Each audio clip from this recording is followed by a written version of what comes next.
नरेश इंसान के साथ जो कल किया गया वो क्या हमारा सियासी कल्चर है? सियासी कल्चर तो है जो मियां नवाज शरीफ और इनके भाई ने डेवलप किया, लेकिन क्या हमारा इखलाकी और समाजी कल्चर है? बिल्कुल नहीं है। क्या वो किया जाना चाहिए था जो उनके साथ किया गया? उनको ह्यूमिलिएट किया गया, उनको हाथापाई तक गए उनके साथ, उनकी पगड़ी उछालने की कोशिश की। मैं मुहावरतन नहीं कह रहा, असल में उनके ऊपर गाली गलौज की गई। कसूर क्या है? कसूर सिर्फ इतना है कि उन्होंने ये कहा कि जो मेरे लीडर, जो उनके अल्फाज में रिपीट कर रहा हूं, नवाज शरीफ है, लेकिन उनका जो फौज के और पाकिस्तान के इदारों के खिलाफ बयानिया है, मैं उसके साथ नहीं हूं, मैं उससे डिसएग्री करता हूं। मुझे पाकिस्तान की किसी सकाफत, समाजी या कानूनी वजह से बता दीजिए कि कहीं पे ये खिलाफ कानून हो, खिलाफ ज़ाब्ता हो। आप में से बहुत सारों को मैं जानता हूं, कई ऐसी स्टोरी ब्रेक होती हैं आपके टेलीविजन के ऊपर जिसके ऊपर आपसे अगर पूछें तो आप कहते हैं कि जी मैं अपने टेलीविजन में नौकरी करता हूं, बट इस स्टोरी के साथ मैं एग्री नहीं करता। लेकिन आप गाली गलौज नहीं करते। ये रिपोर्टर फलां ने स्टोरी की है जी, मैं इससे एग्री नहीं करता, लेकिन आप गाली गलौज नहीं करते उसको, क्योंकि उसका हक है स्टोरी करना, उसने किया है, भले आप डिफर करें या ना करें। तो बुनियादी तौर पर जो जलील शरकपुरी साहब हैं, उन्होंने जो भी स्टांस लिया, वो स्टांस उन्होंने कोई कानून कहीं पर नहीं तोड़ा, लेकिन सोचने की बात यह कि एक बारिश आदमी को किस तरीके से कल बेइज्जत किया गया, तजलील की गई, ह्यूमिलिएट किया गया। ये हुआ क्यों? पहले इसका बैकग्राउंड देख लेते हैं कि ये बात यहां तक पहुंची कैसे, क्योंकि हम तो वोट को इज्जत देने वाले थे। तो क्या जलील शरकपुरी साहब वोट लेके नहीं आए? क्या उनका असेंबली के अंदर वोट नहीं है, भले वो अपोजिशन का हो, हुकूमत का हो या किसी और का? रही बात, आपने कहा कि वो वजीर आला उस्मान बुज़दार से मिले, तो किसी बात पे कभी तो खड़े हो जाएं आप लोग। कोई एक बात खुदारा हो जिंदगी में जिस पे आप खड़े हो जाएं, कहीं पे तो आप इंसानियत दिखाएं। क्या कैप्टन रिटायर्ड सफदर यूसुफ रजा गिलानी से नहीं मिलते रहे जब आप अपोजिशन में थे, जब वो वजीर आजम थे यूसुफ रजा गिलानी? तो रखे ना कैप्टन साहब के सर पे लोटा पक्का पक्का स्टील वाला रख दें, ऊपर उनके टोपी पे लगवा दें। तो कैप्टन साहब को तो आपने नहीं पूछा, वो तो कहते थे मैं अपने हल्के के फंड्स के लिए मिल रहा हूं। आप अगर एक पूरी दुनिया में मुसद्दका असूल है, आपका कोई बंदा मुखालिफ हो या आपके साथ हो, जिस दिन वो प्रेस क्लब का सदर बन जाता है, आपके जो कंबाइन प्रॉब्लम होते हैं आप उसी से जाके डिस्कस करते हैं, भले वो आपको बुरा लगता हो। अगर प्रेस क्लब से रिलेटेड बात होगी तो आप उनसे जाके करेंगे। इसी तरीके से अगर कोई शख्स भी वज़ीर आला बन जाता है, तो जो मेंबर प्रोविंशियल असेंबली है, उसके हल्के में अगर कोई काम है, वो किससे मिले जाके? आप ये सारा कुछ करते रहें तो दुरुस्त है, कोई और करे तो दुरुस्त नहीं, क्योंकि वोट को इज्जत दो का मसला नहीं है। मसला है लूट मार को इज्जत दो, मसला है लंदन के उन फ्लैटों को इज्जत दो जो हमने लूट मार से बनाए हैं, मसला है शरीफ फैमिली को इज्जत दो, मसला है कि इस खानदान को, जिनके अंदर शायद कोई बेहतर ब्रेन है जो आज तक हमें नजर नहीं आया, जिनके अंदर शायद कोई ऐसी चीज है कि वो अशरफुल मखलूकात से भी ऊपर की कोई चीज है, क्योंकि बाकी इंसान अशरफुल मखलूकात हैं, तो उनकी इज्जत है। बाकी किसी कोई कायदा नहीं है, कोई कानून नहीं है। कुछ चीजें आपके सामने रखता हूं ताकि आपको यह अंदाजा हो कि क्या होता रहा। माजी में जाते हैं, 1984 पंजाब गवर्नमेंट में आए मियां साहब, आपको याद है पहले अचानक से कहीं से वारिद हुए। अचानक से तो नहीं हुए, बहुत सारी जगहों में मिठाइयां खिलाई, फ्रूट खिलाए, दफ्तरों के बाहर बैठे। उनमें से कुछ लोग जिंदा हैं जिनके दफ्तर के बाहर बैठा करते थे, मैं मिला हूं कुछ लोगों से। और वहां से निकल के अचानक वजीर खजाना बने। वहां से आपको याद होगा कि जनेजो साहब की असेंबली तोड़ दी गई। जब जनेजो साहब की असेंबली तोड़ी तो क्योंकि हमने तो वोट को इज्जत देना था, तो हम जनेजो साहब के साथ नहीं खड़े हुए, हमने फिदा हुसैन साहब के थ्रू एक नया ग्रुप बनवा दिया और जब बाद में कोर्ट ने फैसला दिया कि निकाला तो जुनेजो साहब को गलत किया है, गहरा ही नहीं है, लेकिन अब इलेक्शन करीब है तो इनको इलेक्शन लड़ने दिया जाए, जो पार्टियां इलेक्शन लड़ रही हैं। जो फिदा हुसैन साहब का ग्रुप बनाया उसको नवाज शरीफ साहब ने ज्वाइन किया। फिर किस्मत ने और मुल्क की तारीख ने एक ऐसा चैप्टर देखा जो पहले कभी नहीं देखा था। निगरान वजीर आला ने खुद 4 हलकों से इलेक्शन लड़ा, जो कि नवाज शरीफ साहब थे, और 2 से मेरा ख्याल जीते, 2 से मेरा ख्याल हारे। कैंपेन की निगरान वजीर आला होते हुए, ये आपने कभी सोचा सुना दुनिया में? ये असूल भी नवाज शरीफ साहब के लिए जो है वो नरम किए गए। उन्होंने निगरान वजीर आला होते हुए ये इलेक्शन लड़ा, उसकी कैंपेन की, सरकारी रिसोर्सेज इस्तेमाल किए, और उसके बाद क्या हुआ? जब आपके सामने वो सारी गवर्नमेंट आई, बेनजीर साहबा गवर्नमेंट में आ गई, तो फिर पहले दिन से बेनजीर साहबा के खिलाफ काम करना शुरू किया, मतलब फिर से वोट को इज्जत देना शुरू की। क्योंकि शहीद बेनजीर जो थी वो वोट लेके थोड़ी ना आई थी, वो तो पैसे दे के आई थी। वोट तो सिर्फ नवाज शरीफ लेके आते हैं, ये मैं तंजिया कह रहा हूं, हालांकि बात तो उलट है, सबको पता है। उनके खिलाफ तहरीक अदम एतमाद लाना था, उसके लिए सबसे बड़े अस्तबल का इंतजाम किया गया, और वो क्या था? वो छांगा मांगा का जंगल था। वहां पे जो रेस्ट हाउस है वहां पे बाहर से ताले लगा दिए गए और अंदर तमाम सहूलियात जो हैं वो मुयस्सर थी। लोगों को कैद किया गया, खरीदा गया ताकि बेनजीर की हुकूमत गिराई जा सके। वो नहीं गिराई जा सकी, ये फेल हुए, लेकिन बाज नहीं आए।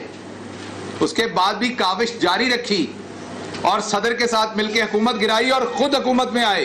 तो पहली दफा नवाज शरीफ जब वजीर खजाना बने तो मिठाई और फ्रूट के टोकरों को इज्जत दे के बने थे।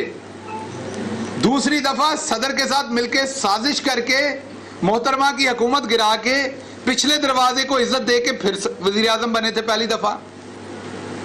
फिर उसके बाद दोबारा से इनको नजर आया कि जो उस टाइम के आर्मी चीफ हैं वो मसला बना देंगे कोई, उनको फिर वोट को इज्जत देते हुए BMW देने की कोशिश की गई, जो उन्होंने इनकार की, माजरत की। उसके बाद आपको याद होगा कि एक फैसला खिलाफ आया, तो जस्टिस सजाद अली शाह ने क्योंकि वोट को इज्जत नहीं दी, तो फिर इन्होंने वोट को इज्जत देते हुए सुप्रीम कोर्ट के ऊपर हमला किया, जजेस पे तशद्दुद किया, जजेस को वहां से भगाया, तोड़ फोड़ की। वो सब कुछ वोट को इज्जत दिया था। अच्छा, उसके बाद आगे चलिए, परवेज मुशर्रफ आ गए। अब क्योंकि हम वोट को इज्जत देते हैं, हम वोट लेके आते हैं, तो वोट को इज्जत देने वाला बंदा तो बहादुर होता है ना, वोट लेके आने वाला बंदा तो बहादुर होता है, इखलाकी। तो हम में इखलाकी पावर इतनी थी कि हमने एक आर्मी चीफ जो मुल्क से बाहर गया हुआ था उसको उसके बैरूनी मुल्क होते हुए सैक कर दिया, वापस आने का इंतजार नहीं किया। जग हसाई होगी, पाकिस्तान की इंसल्ट होगी, क्योंकि वोट को इज्जत नहीं, ये नवाज शरीफ को इज्जत देनी है बस। और उनको कहा कि आप इंडिया से जाकर रिफ्यूलिंग करवा लें, अपने जहाज को नहीं उतरने देंगे, ये भी वोट को इज्जत दे रहे थे। अच्छा, उसके बाद अब जब पकड़े गए तो हमने कहा दोबारा से वोट को इज्जत देते हैं। हमने दोबारा से वोट को इज्जत दी, और इस दफा हमने एक दोस्त मुल्क के साथ मिलकर वोट को इज्जत दी, और हमने एक मुआहदा किया, क्योंकि वोट को इज्जत देनी थी इसलिए तमाम मुस्लिम लीग नून की जो लीडरशिप थी वो घरों में तत्ते बयान दे के सोए हुए थे। बहुत ही मोतबर सियासतदान हैं, बहुत ही मोतबर वकील हैं एतजाज एहसन साहब, वो इनके वकील थे उस टाइम। वो भी टेलीविजन को, मीडिया को तत्ते बयान दे के सोए थे कि जी मेरा जो मुवक्किल है, जो मेरा साइल है, जो मेरा कस्टमर है, वो तो किसी सूरत किसी किस्म पीछे नहीं हटेगा, मुकदमा लड़ेगा। जब सारे सुबह सुबह सो के उठे तो पता चला जहाज किसी और मुल्क के शहर में लैंड कर चुका, बिस्तरे, बोरियां, मंजियां, संदूक सब कुछ ले जा चुके हैं, बल्कि अपने साथ मुलाजिम भी ले जा चुके हैं। एक बात इसमें याद रखने की है, क्योंकि वोट को इज्जत देनी थी इसलिए हमने बगैर जरा सा भी खड़ाक होने के, कोई जरा सी भी परेशानी शहरियों के लिए हमने क्रिएट नहीं की, और रातों रात हम यहां से निकल गए। अब वोट को इज्जत देनी थी तो हमने कहा कि हम तो मुआहदा करके नहीं गए, क्योंकि अगर हम कहेंगे तो वोट की इज्जत कम हो जाएगी। लेकिन आपको पता है ना, मिडिल ईस्ट में जमहूरियत नहीं है, तो वहां पे क्योंकि जमहूरियत नहीं थी तो वहां तो वोट को इज्जत नहीं देते उस तरह से जैसे ये देते हैं। तो वो प्रिंस हरेरी देखें, उन्होंने आगे फिर वोट की बेइज्जती कर दी इधर। उन्होंने कहा नहीं जी आप झूठ बोल रहे हैं, ये मुआहदा है जो आप करके गए थे। इन्होंने कहा नहीं नहीं, देखें 10 साल की जो टर्म होती है ना, क्योंकि जमहूरियत की टर्म एक वजीर आजम की 5 साल होती है, 10 साल का मुआहदा हो गया तो ये तो वोट की इज्जत नहीं होनी। हमने तो 5 का किया था, क्योंकि जमहूरी एक टर्म 5 है, तो हमारा मुआहदा भी 5 का था। ये क्यों किया ये? क्योंकि हम पहले भी तो मुआहदा करके ही वजीर आजम बनते थे ना, इस दफा मुआहदा करके वजीर आजम नहीं बने, तो काम तो हमने वही, हम तो जमहूरी काम ही कर रहे हैं, हमारी जमहूरियत, हमारे घर में तो जमहूरियत इसी चीज का नाम है। तो उन्होंने कहा जी हमने जमहूरियत को इज्जत दी है, तो हमने बुनियादी तौर पे 5 साल का मुआहदा किया। वो फिर आ गए, उन्होंने कहा नहीं जी ये 10 साल का किया था। ਅਸੀਂ कहा चलो छड्डो, पाकिस्तान चेंज हो जाता है, ਤੁਹਾਡੇ मुल्क ਦੇ ਵਿੱਚ जमहूरियत नहीं है, ਤੁਹਾਨੂੰ पता नहीं जिथे जमहूरियत होवे इन्ना झूठ मारना पैंदा है। आगे चल पड़े। अब आ गया 2008। अब अवाम भी तो हमारी थोड़ी सी अच्छी नहीं है ना, उन्होंने वोट को इज्जत बांट के दे दी, थोड़ी सी इज्जत उन्होंने काफ लीग को भी दे दी। पर ऐसे नहीं हो सकता। पंजाब में वोट को इज्जत सिर्फ नवाज शरीफ की पार्टी को हो सकती है। और हमारे भाई वो जो रॉकेट नीचे से चलता है, आप देखते हैं ना, बहुत धुआं निकालता है, फिर ऊपर जाके वो ठुस हो जाता है, वो वाला हिस्सा, वो वाला जो हिस्सा है वो शहबाज शरीफ साहब है, नीचे से चुकते हैं काम को। वो एक मजाहिया बात है, लेकिन गांव के लोग जब फिल्म देख के आते थे तो अक्सर उनको फिल्म का नाम याद नहीं होता था, तो कोई पूछता था किस तरह दी गई है फिल्म, कैसी सी। तो कई फिल्में होती थी जैसे वो नंबर चल के हटते थे तो पहले सीन में मुक्का मारते थे वो, तो वो बंदा कहता था उन्हें नंबरां तो ही चुक देती है। सो ये शहबाज शरीफ साहब नंबरां तो ही चुकते सन। सो उनके लिए फिर वोट को इज्जत दी गई और मुस्लिम लीग काफ का फॉरवर्ड ब्लॉक बनाया गया, उसमें बेतहाशा पैसा स्पेंड किया गया और 5 साल डिठाई से जम के मीडिया के ऊपर वोट को इज्जत दी गई और दिफा किया गया।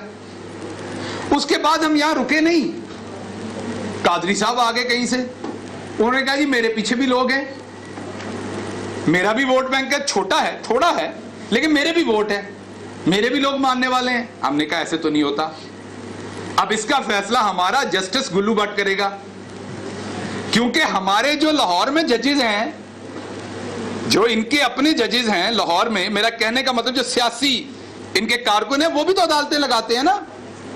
तो इन्होंने कहा कि ये तो जनाब गुल्लू भट्ट साहब करेंगे फैसला। गुल्लू भट्ट साहब ने डंडा पकड़ लिया और फिर उन्होंने वो डंडा फेरा, आपके सामने जो कुछ हुआ वो कैमरे की आंख पे। लेकिन बात यहां खत्म नहीं हुई, आज उमर शेख से मसला है, सीसीपीओ लाहौर से, लेकिन हमारा भाई एक आराम से मेरे को, आज उमर शेख साहब से मसला है, लेकिन आपने इसी शहर में फयाज टुंडा को देखा, आबिद बॉक्सर को देखा, नवीद सईद को देखा, नाम गिनता जाऊंगा, पिछली दफा मैंने आपको यहां पुलिस मुकाबले जो हुए वो देखे। तो हमने कहा इनके थ्रू भी तो कोई काम करवाना है, ये हम अकेले वोट को इज्जत देंगे तो ये मुनासिब नहीं है, सबको वोट को इज्जत देनी चाहिए। तो फिर हमने पंजाब पुलिस को इस्तेमाल किया और हामला औरतों के मुंह के अंदर गोलियां मारी ताकि वोट को मुकम्मल इज्जत मिले, लोगों को अंदर तक सुकून हो, कि ये ना हो कि हमने ऊपर सतही तौर पे वोट को इज्जत दी है। अब इससे हम निकल के हमने, क्योंकि अब हम मॉडर्न भी हो गए थे, पहले तो हम देसी थे, पायशाही खाते थे सिर्फ, अब हमें स्टेक का भी पता लग गया था, सालसा का पता लग गया था। तो अब हमने लंदन में बेनजीर साहबा के साथ बैठ के एक चार्टर ऑफ डेमोक्रेसी की, जो लूट मार इकट्ठे करने का मंसूबा था। लेकिन यहां आके हमने देखा कि यार पीपल्स पार्टी को थोड़ी ज्यादा इज्जत मिल गई है, ये तो दुरुस्त नहीं है। तो हमने काला कोट पहना और हम सुप्रीम कोर्ट पहुंच गए फिर वोट को इज्जत देने के लिए, और हमने यूसुफ रजा गिलानी को पहले तो वहां से नायल करवाया, उसके बाद हम मेमो गेट लेके भी पहुंचे दोबारा से, क्योंकि जरदारी साहब को भी निकलवाना था, वोट को इज्जत देनी थी।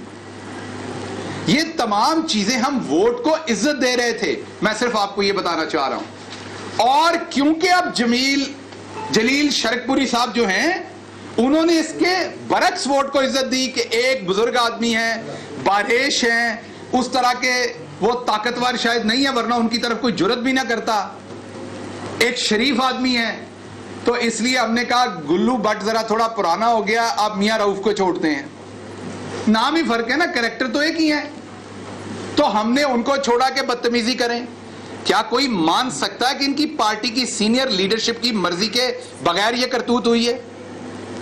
अगर यही काम पीटीआई में हुआ होता तो आप सोचिए कैसे कैसे काम किए जाने थे, कैसी कैसी बातें की जानी थी अरस्तु साहब की तरफ से। अब मैं क्विकली 2-3 और चीजें बातें आपसे कर दूं, टाइम क्विक हो रहा है। ये कुछ चीजें आपको दिखा दूं माजी से, ताकि आपको लगे कि हम ऐसे बात नहीं कर रहे। ये माजी है इनका। ये नवाज शरीफ साहब की आईजीआई की खबरें सारी आप जीनत है न्यूज़पेपर्स की, जो कुछ किया इन्होंने। आईजीआई की पोजीशन क्या थी वोट टेबल के ऊपर, लेकिन वोट को इज्जत क्या दिलवाई हमने, वो भी आपके सामने है। ये अरस्तु हैं, इनके सबसे पढ़े लिखे, खुद को जाली प्रोफेसर भी कहते हैं सजा याफ्ता वजीर आजम मंजूर नहीं है। आज इनसे पूछ लें, आज भी यही ख्याल है या डिफरेंट है? अब हम क्योंकि इनकलाबी हो गए हैं, तो ये तस्वीरें जो है ना, जिसमें मरहूम जनरल ज़ियाउल हक हैं, वो अब हमें अच्छी नहीं लगती इस तरह की तस्वीरें। तो याद माजी अजाब है यार, अब ये कोई मिटा दे हमसे। ये फॉरवर्ड ब्लॉग बनाया था हमने पीएमएल-क्यू के लोगों का, और डंके की चोट पे कहा था कि हुकूमत करेंगे फॉरवर्ड ब्लॉग से, और इसी को हमने उस टाइम पे डिफेंड भी किया था। ये है वो चार्टर ऑफ डेमोक्रेसी, जिसके बाद भी हमने वोट को इज्जत नहीं दी और पीपल्स पार्टी को भी छुरा घूमते रहे। अब आपको दिखाता हूं आपसे रिलेटेड चीजें, क्योंकि आजकल मीडिया की आजादी पे भी बहुत बात होती है कि कदगन है। बल्कि मियां साहब ने वहां से ये मशवरा दिया है कि 2-4-6 महीने आप अंदर रह लेंगे तो शायद चौधरी साहब क्या फर्क पड़ जाएगा, आप भी तो लीडरी करते हैं इधर साफियों में, तो 2-4-6 महीने अंदर रह लें आप, क्या मसला हो जाएगा। लेकिन देखें ना, मैं तो बीमार हूं, बेटे मेरे जो हैं वो नरम है थोड़े से, हम तो अंदर नहीं रह सकते। तो हमें रहना है लंदन में, आप अंदर रह लें 2-4 महीने, क्या है। सो मियां साहब वहां से फरमा रहे कि 2-4-6 महीने अंदर रहने का। मियां साहब आपको सिर्फ पैगाम ये देना चाहता हूं कि आपने हमेशा सफर और खाबे जो हैं वो सरकारी माल पे खाए। आपकी किस्मत देखिए, इस दफा भी जब हुकूमत आपको वापस लाएगी तो सरकारी माल पे ही होगा वो भी काम, क्योंकि अब आप एक मुजरिम हैं, उसका पैसा भी इंटीरियर मिनिस्ट्री के थ्रू हुकूमत को ही देना है आपको लाने का। तो आपका ये सफर भी फ्री का ही होना है, या वैसे आपकी किस्मत है माल खाने की। ये जनाब वो टेबल जो आप सबको मैं देता हूं अभी प्रेस कॉन्फ्रेंस के बाद, जब किसी अखबार ने इनके खिलाफ खबर लगाई तो फौरन उसके ऊपर क्या एक्शन लिए गए अखबार और सहाफत पे, ये आपके सामने लिखे हुए हैं। ये मैं इनके चंद इक्तबासात पढ़ के आपको बताता हूं। Newspapers have had their fun, now it is our turn. ये फरमाया मियां साहब ने अगस्त 16, 1998 को, जब तकरीबन अमीरुल मोमिनीन थे। पर थोड़ा सा को 2 मिनट और ओवन में पकाई होती तो अमीरुल मोमिनीन तैयार थे। उसके बाद अगर आप अगला देखें, एक खबर लगा दी उन्होंने 1998 में, बड़े बाकमाल हमारे सीनियर जर्नलिस्ट है कामरान खान साहब, और उसके साथ साथ हामिद मीर साहब ने भी ये खबर की थी। Sugar mills owned by the Sharif family have to pay 700 million to farmers. ये अगस्त 13 की है। फौरन उनके ऐड बंद किए गए, उनको नोटिस भेजे गए, उनके ऊपर कस्टम चढ़ा दिया गया, उनके ऊपर दूसरी कदगन लगा दिए गए, और उनको छठी का दूध याद करा दिया कि आप हमारे खिलाफ खबर लगाएं। कामरान खान ने स्टोरी की 4 अक्टूबर 1998 में कि spending foreign exchange on the prime ministers favourite project. Government ने उस पर भी ऐड बंद कर दिए, दोबारा टैक्स के नोटिस भेज दिए, दोबारा ये सारे काम किए। Protest outside Nawaz Sharif flats in London, October 12 को स्टोरी आई, ये वाली स्टोरी भी आई। गवर्नमेंट ने, जैसे मैंने आपको कहा कि जंग की जो एड्स थी वो अक्टूबर 13, 1998 को सस्पेंड कर दी। ये भरी हुई है, ये कोई तकरीबन मैंने आपके सामने 46 इंसिडेंट है, सारे पढ़ नहीं सकता, आपको देता हूं। ये वो 46 सिर्फ चंद इंसिडेंट हैं इनके हजारों में से, जिसमें अगर अखबार ने कोई स्टोरी इनके खिलाफ पब्लिश कर दी है, जो स्टोरी भले हकायक पे मबनी है, तो हमने ना सिर्फ उनके एड्स बंद किए, बल्कि हमने उन पे पाबंदी भी लगा दी। अब लास्ट बात मैं आपसे करता चलूं, उसके बाद मैं आपके सवाल लेता हूं। जैसे आपसे वादा किया था 4 सवाल लूंगा आपसे। 2 बातें सिर्फ और सिर्फ